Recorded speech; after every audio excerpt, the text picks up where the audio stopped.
Hi everyone, welcome to my YouTube channel. तो आज है हमारी हिस्ट्री की हैंड रिटन नोट सीरीज की क्लास नंबर 5 और आज का हमारा टॉपिक है वैदिक सभ्यता। तो चलिए शुरू करते हैं। वैदिक सभ्यता को दो कालखंडों में विभाजित किया गया है। पहला ऋग्वैदिक काल जो 1500 से 1000 ईस्वी पूर्व, दूसरा उत्तर वैदिक काल 1000 से 600 ईस्वी पूर्व। ऋग्वैदिक काल वैदिक सभ्यता आर्यों द्वारा निर्मित सभ्यता है। मैक्स मुलर ने आर्यों का मूल निवास स्थान मध्य एशिया को माना है। अगला पॉइंट है, यह एक ग्रामीण सभ्यता थी। इनकी भाषा संस्कृत थी। आर्य समाज एक पितृ प्रधान समाज था। समाज की सबसे छोटी इकाई कुल या परिवार थी, जिसका मुखिया कुलप कहलाता था। आर्यों ने प्रशासनिक इकाइयों को 5 भागों में बांटा था: कुल, ग्राम, विष, जन, राष्ट्र। ग्राम का मुखिया ग्रामीण, विष का प्रधान विषपति और जन का शासक राजन कहलाता था। उसके बाद सूत, रथकार व कम्मादी आदि नामक अधिकारी रत्नी कहे जाते थे। इनकी संख्या राजा समेत करीब 12 होती थी। पूर्व दुर्गपति को पूर्व कहा जाता था और सपस जनता की गतिविधियों को देखने वाले गुप्तचर को सपस कहा जाता था। उसके बाद है उगर, अपराधियों को पकड़ने का कार्य करता था।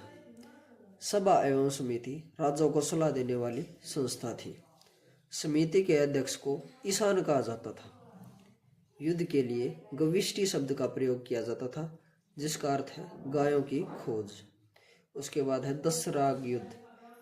इसका उल्लेख ऋग्वेद के 7वें मंडल में है। यह युद्ध पुरुषणी यानी कि रावी नदी के तट पर राजा सुदास और 10 अन्य राजाओं के बीच लड़ा गया, जिसमें राजा सुदास विजयी हुए। नेक्स्ट पॉइंट है, इस काल में स्त्रियां अपने पति के साथ यज्ञ कार्य में भाग ले लेती थी। उसके बाद बाल विवाह प्रथा का प्रचलन नहीं था। स्त्रियां शिक्षा ग्रहण करती थी। ऋग्वेद में लोपामुद्रा, घोषा, सिक्ता, अपाला और विश्वास जैसी विदुषी स्त्रियों का वर्णन है। उसके बाद गार्गी ने याज्ञवल्क्य को वाद विवाद की चुनौती दी थी। नेक्स्ट पॉइंट है, जीविका उपार्जन के लिए वेद वेदांग को पढ़ाने वाला अध्यापक उपाध्याय कहलाता था। नेक्स्ट पॉइंट है, आर्यों का मुख्य पेय पदार्थ सोमरस था। उसके बाद है, आर्य मुख्यतः 3 प्रकार के वस्त्रों का उपयोग करते थे: वास, अधिवास और उष्णीस। अंदर पहनने वाले कपड़ों को नीवी कहा जाता था।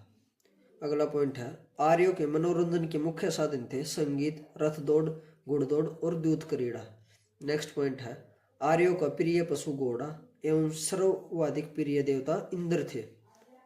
आर्यों द्वारा खोजी गई धातु लोहा थी, जिसे श्याम अयस कहा जाता था, और तांबे को लोहित अयस कहा जाता था।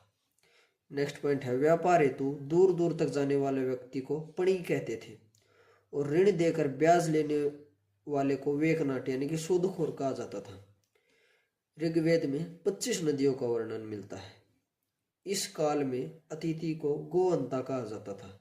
उसके बाद है उत्तर वैदिक काल। यज्ञ और विधि विधान की क्रिया तथा उत्तर वैदिक काल की देन है। उत्तर वैदिक काल में इंद्र के स्थान पर प्रजापति सर्वाधिक प्रिय देवता हो गए थे। नेक्स्ट पॉइंट है, इस काल में राज्याभिषेक के लिए राजसूय यज्ञ का अनुष्ठान किया जाता था, और इस काल में वर्ण व्यवसाय की बजाय जन्म के आधार पर निर्धारित होने लगे थे। इस काल में हल को सिरा व हल रेखा को सीता कहा जाता था। इस काल में निशक और शतमान मुद्रा की इकाइयां थी। सिक्कों के चलन का कोई प्रमाण नहीं है।